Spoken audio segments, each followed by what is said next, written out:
Назревает нешуточная борьба, друзья. В сегменте доступных китайских седанов появился Geely Emgrand. И при этом имеет даже несколько преимуществ. Но не обошлось без минусов. Друзья, устраивайтесь поудобнее. Новый Geely Emgrand.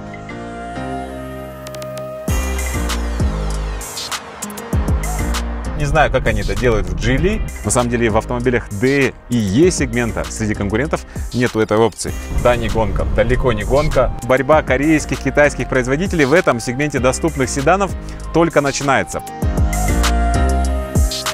В длину Emgrand почти 4,64 метра, и если, к примеру, сравнивать с представителем сегмента C Kia Cerato, то Emgrand и шире, и выше, чем представитель корейского бренда, хоть и на несколько миллиметров. Клиренс, кстати, здесь тоже больше. Уступает Emgrand корейцу лишь только в колесной базе. Здесь 265 сантиметров между передней и задней осью. И как раз благодаря этим параметрам Emgrand попадает в сегмент Comfort Plus для таксовки. Вот так выглядит ключ от Emgrand. Здесь есть 4 кнопки. Это открытие и закрытие автомобиля, открытие крышки багажника и кнопка дистанционного запуска двигателя с ключа. И, кстати, мы нашли одну скрытую функцию, которую не знали, что есть в этом автомобиле. Если подойти с ключами к автомобилю сзади и постоять несколько секунд, сработают поворотники. И откроется багажник. Друзья, неожиданно в сегменте B+. Сам объем багажника составляет 500 литров, и это действительно большой багажник. Все обшито мягкими материалами, а под полом находится небольшое запасное колесо в виде докатки. 6 вариантов расцветки кузова, включая классический белый, черный, серый, голубой, золотой и вот этот светло-серый. На самом деле это хамелеон с золотым отливом, но поверьте мне, на солнце он играет просто шикарно.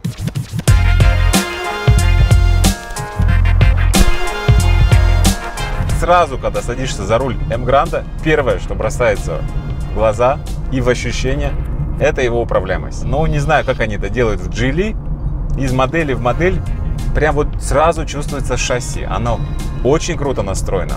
Там даже не корейские настройки, друзья. Там прям настройки европейской машины. Не надо ловить автомобиль, не нужно что-то там бороться. Многим автопроизводителям нужно поучиться у Geely. В этом сегменте недорогих машин ничто так не рулится. Я могу точно сказать вам.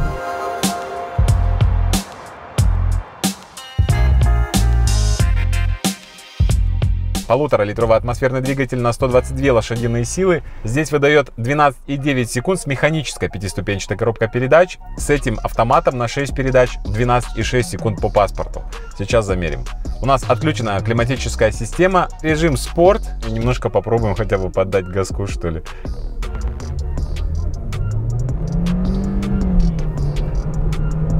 Двигатель слышно. 5,87, чуть быстрее.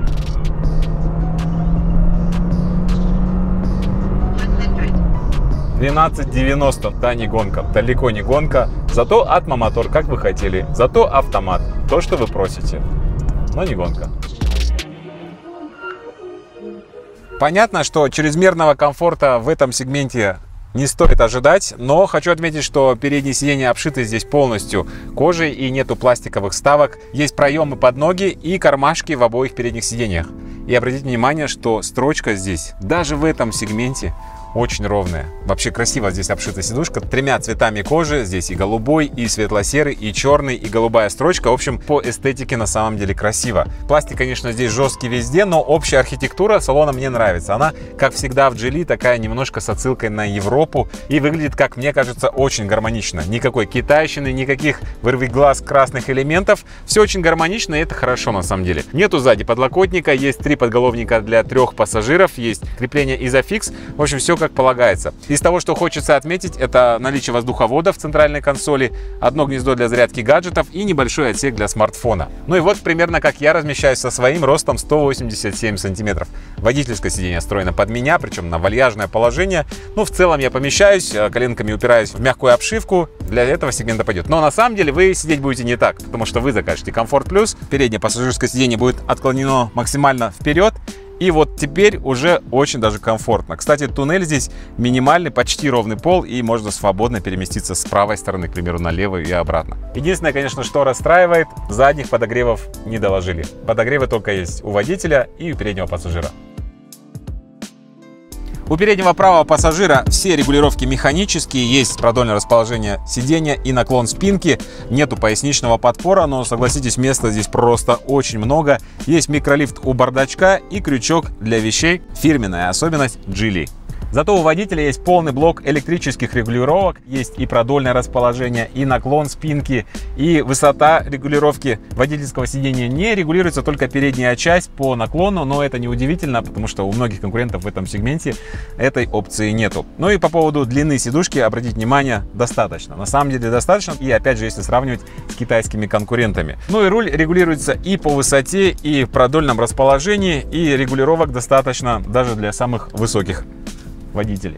Вот за что я люблю Geely и их интерьеры, это за то, что они работают и над архитектурой, и над эргономикой. Все очень гармонично, консервативно, отчасти при этом достаточно современно. Есть два дисплея, один в мультимедиа на 12,3 дюйма, один цифровой дисплей в панели приборов. Да, это не самый крутой дисплей, там фактически только циферки, но два колодца, привычные нашему глазу, слева тахометр, справа спидометр, посередине показания от бортового компьютера, датчика давления в шинах, чуть ниже у нас одометр, расход топлива и запас хода. В общем, все то, что необходимо по минимуму. Уже знакомый по другим моделям Geely руль, скошенный снизу и с очень удобным хватом. Мне нравится, что здесь есть выемки под пальцы. Мне нравится, что толстый обод у руля и мягкие материалы. В общем, опять же, с точки зрения эргономики и удобства здесь вопросов нету. Под воздуховодом и климатической системой располагается блок механических кнопок. Здесь и аварийка, и регулировка температуры вверх-вниз, и включение климатической системы, обогрев лобового стекла, обдув салона и кнопка старт-стоп, опять же, в этой же линии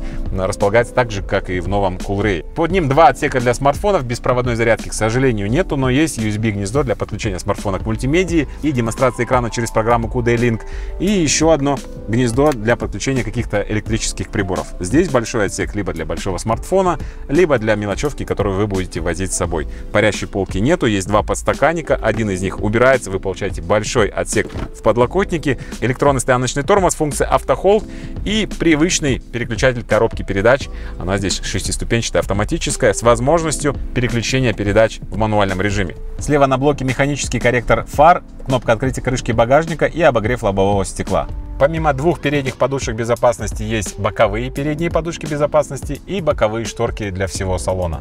Сверху у нас светодиодная подсветка салона, включается одной кнопкой, зеркало обычное, без затемнения, с механическим переключателем, две кнопки, одна из них SOS, и есть люк, который, кстати, как вы поняли, открывается весьма непростым способом. На самом деле он открывается через мультимедию. Вот такие дела. В нижней комплектации комфорт нету парктроников, в средней добавляются задние парктроники, а в этой верхней комплектации добавляется еще и камера заднего вида.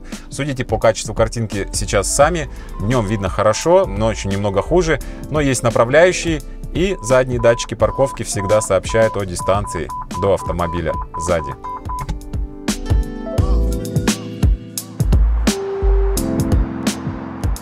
Ну и в целом по поводу плавности хода подвески. Здесь в максимальной комплектации устанавливаются 17-е колесные диски с профилем шин 205/50. И даже с учетом того, что шин здесь немного, всего лишь 50 составляет высота профиля, и мелкая гребенка. И стыки проходят очень достойно для этого сегмента. Каких-то колебаний колес, каких-то лишних шумов ни сзади, ни спереди вы не услышите.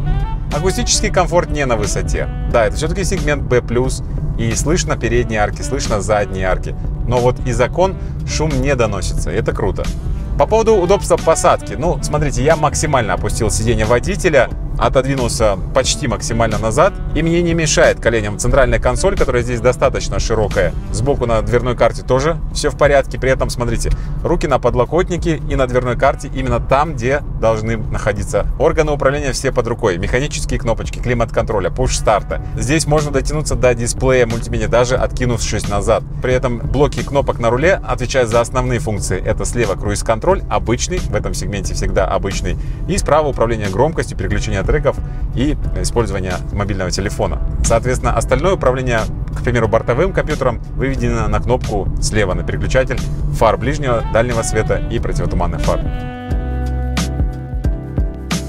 Уже ставшая традиционная рубрика проверки лакокрасочного покрытия на новых автомобилях. По традиции используем устройство под названием Car-Sys Автоподбор с пожизненной гарантией, где и как его купить всегда оставляем в описании ссылочки. И мы на самом деле уже прошли с этим устройством по автомобилю в среднем 140-150 микрон по всему кузову. Я напомню, что эти автомобили приходят нам напрямую из Китая, то есть никакой белорусской сборки, никакой белорусской покраски здесь нету. Это прямая поставка из Китая. И смотрим. Крыша 131 микрон, оцинковки нет.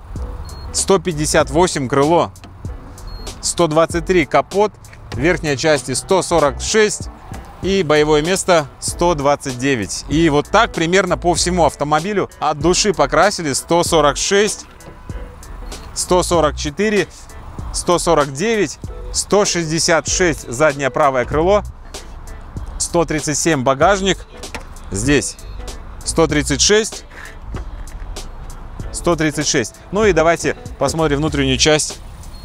126, 79, 116. Не оцинкованы только вот эти элементы вокруг стекол, в остальном везде оцинковка. И это радует.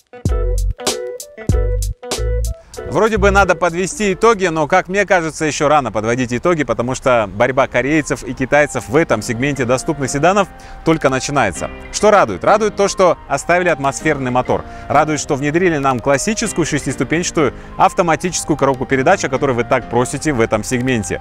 И добавьте сюда 6-летнюю гарантию или 180 тысяч километров, что, опять же, тоже является большим плюсом для тех, кто использует этот автомобиль там в режиме такси или по назначению каждый день. Ну, вот на этом, наверное, я теперь думаю, точно все. Если вам понравилось видео, не забудьте подписаться на канал. Вот здесь в окошечке рекомендуемое видео для просмотра в следующем. Все, всем до встречи, пока!